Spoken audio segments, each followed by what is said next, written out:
Nandito ako ngayon sa ano ngang ito si ano ko, kasi ito yan sa taga-akuan eh, taga Magsaysay Kuyo, no?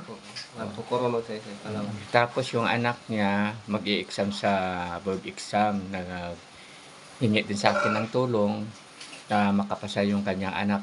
Tinulungan ko rin, walang imposible sa Panginoon.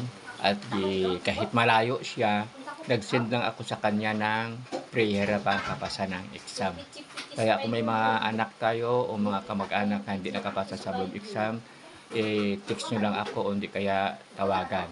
Ito yung tatay niya na magpapasalamat sa akin na nakapasa yung kanyang anak sa board exam. Ano masabi mo?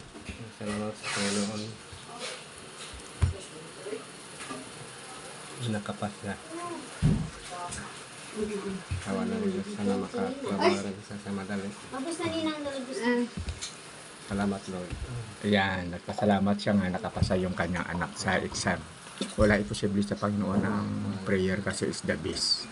Kaya marami din naghingi sa akin ng tulong, mga teachers board, mayroon din 5 taon, 10 taon pa hindi nakapasa na, humingi sa akin ng tulong.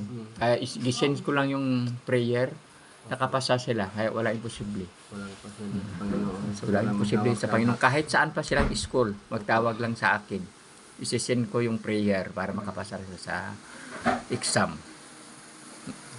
Mag-text lang sa akin o magtawag, mag-usap lang tayo. Hindi sa akin wala imposible sa kanya.